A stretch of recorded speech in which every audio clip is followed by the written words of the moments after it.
Live supreme court ने जम्मू कश्मीर से article 370 हटाने के फैसले पर नजरसानी के लिए दायर नजरसानी की दरख्वास्त को मुस्तरद कर दिया है। दरहकीकत सुप्रीम कोर्ट ने जम्मू कश्मीर को खुसूसी दर्जा देने वाले आईन के आर्टिकल 370 को मनसूख करने के मरकजी हुकूमत के फैसले की दुरुस्तगी को बरकरार रखा था।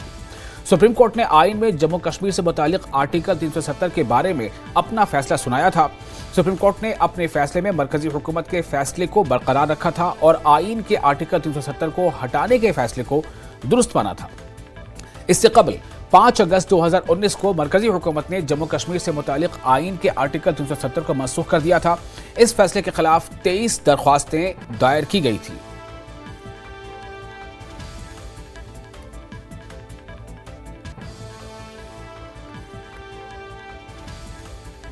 5 अगस्त 2019 को राज्यसभा और लोकसभा में पूर्ण बहुमत के साथ धारा 370 हटाने का प्रस्ताव पास हुआ था। उसके बाद बहुत सी ऐसी राजनीतिक पार्टियां, कुछ और संगठन सुप्रीम कोर्ट तक गए इसकी वैधता के लिए, लेकिन उस वक्त की याचिका को निरस्त कर दिया गया।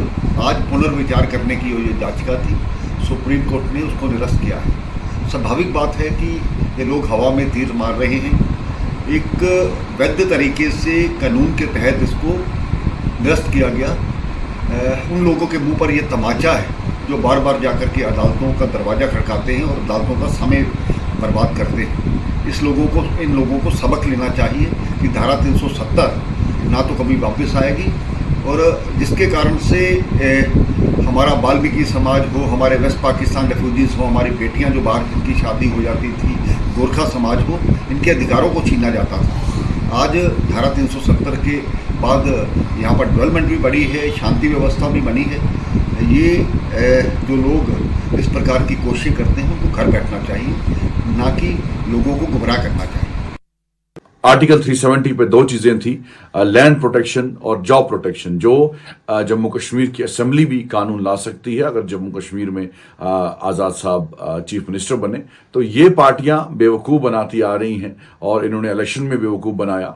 तो आज मैं एनसी और पीडीपी से पूछना चाहता हूं कि अगर आप इतने सीरियस थे, आपने उस वक्त दावा किया कि हम सुप्रीम कोर्ट के फैसले को नहीं मानते हैं लेकिन हम रिव्यू पिटीशन करेंगे, तो अभी तक जो है रिव्यू पिटीशन क्यों नहीं की? ये साफ है कि एनसी हो, पीडीपी हो, वो बीजेपी के साथ शाना बशाना खड़ी है, हर फैसले के साथ खड़ी है। यहां कश्मीर में एक बात करते हैं और दिल्ली में दूसरी बात करते हैं। चाहे एनसी हो चाहे पीडीपी हो, दोनों बीजेपी के प्रोडक्ट्स हैं और ये जम्मू कश्मीर के अवाम को गुमराह करते हैं। इसमें सिर्फ गुलाम नबी आज़ाद साहब वही लीडर हैं जिन्होंने जम्मू कश्मीर की अवाम को सच्चाई बताई। जो आज की कांग्रेस है या केजरीवाल की पार्टी है, बाकी जितने भी अपोजिशन लीडर्स हैं, उन्होंने 370 को सपोर्ट किया था जब भाजपा हुकूमत ने जो है 370 हटाया।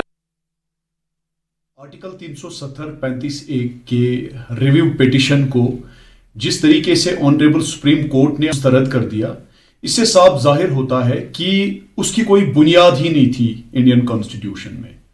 और ये कॉन्स्टिट्यूशनल बेंच ने जो एक मोहर लगा दी थी ऑनरेबल सुप्रीम कोर्ट में चंद माह पहले, मेरे हिसाब से ये यहाँ की जो रीजनल सब रीजनल पॉलिटिकल पार्टीज है, उनके जो सियासी लीडर साहिबान हैं, ये फिर एक बार वो एक हॉक्स यहाँ कश्मीरी अवाम को बिलखुसूस और जम्मू कश्मीर के सारे अवाम को फिर एक बार वर्गलाने की कोशिश कर रहे थे। इस हिसाब से 2019 के बाद आज के डेट तक जम्मू कश्मीर में अमन कायम हुआ, जिस हिसाब से लॉ एंड ऑर्डर इंप्रूव हुआ, कहीं पे भी कोई वायलेंस का एक भी वाकया पेश नहीं आया।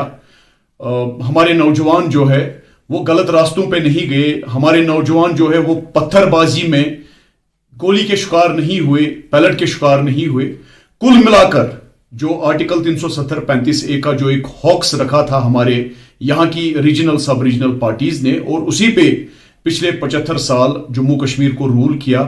हालांकि तरक्की और खुशहाली के एतबार से जम्मू कश्मीर 2019 तक बहुत निचले पायदान में था। देखिए जिस हिसाब से जम्मू कश्मीर की आवाम ने कल डेमोक्रेसी का साथ देते हुए जो record breaking voter turn out हुआ, ये this is writing on the wall.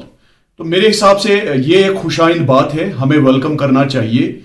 Honourable supreme court ने रिव्यू पिटीशन मुस्तरद कर दी है, बिल्कुल रिजेक्ट कर दिया और बिल्कुल जम्मू कश्मीर के आवाम को आर्टिकल 370-35A की अब कोई जरूरत नहीं है, क्योंकि जम्मू कश्मीर में अमन कायम हो रहा है, खुशहाली और तरक्की हो रही है। यही जम्मू कश्मीर की आवाम की ख्वाहिश है। लोगों में निराशा ही पैदा हुई है, लेकिन उन पार्टियों को अब आवाज आना चाहिए जो धारा 370 के नाम पर देश को और जम्मू कश्मीर के अवाम को गुमराह करती है।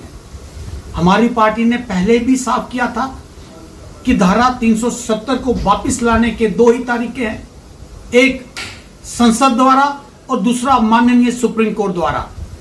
आज एक दरवाजा पूरी तरह से बंद हो चुका है माननीय सुप्रीम कोर्ट द्वारा कानून के तहत, और दूसरा दरवाजा जो है, हमें नहीं लगता है कि अगले 20-25 साल में कोई ऐसी बड़ी पार्टी जो अपने दम पर इतना बहुमत जुटा सके कि धारा 370 को पलट सके। तो लिहाजा अब जम्मू कश्मीर के पॉलिटिकल पार्टियों को, जम्मू कश्मीर के अवाम को गुमराह करना बंद कर देना चाहिए। और जम्मू कश्मीर में आम चुनाव आखिरी पड़ाव पर पहुंच गया है। 25 मई को अनंतनाग राजौरी सीट पर वोट डाले जाएंगे, इसलिए सियासी पार्टियां तशहीरी मुहिम में पूरी शद्दोमत से जुट गई हैं। उमर अब्दुल्ला की ऐश मकाम में रैली है, जबकि DPAP सरबराह गुलाम नबी आजाद बसखूद देवसर में ट्राइबल कम्युनिटी से खिताब करेंगे। वहीं अपनी पार्टी का वर्कर्स कन्वेंशन है, DH-पुरा में वर्कर्स कन्वेंशन से अल्ताफ बुखारी खुद खिताब करेंगे। ख्याल रहे कि अनंतनाग राजौरी लोकसभा सीट पर 7 मई को चुनाव होने थे, लेकिन खराब मौसमी हालात के पेश नजर इलेक्शन कमीशन ने इसे मौखर कर दिया था। अब यहां 25 मई को इंतखाबात होंगे।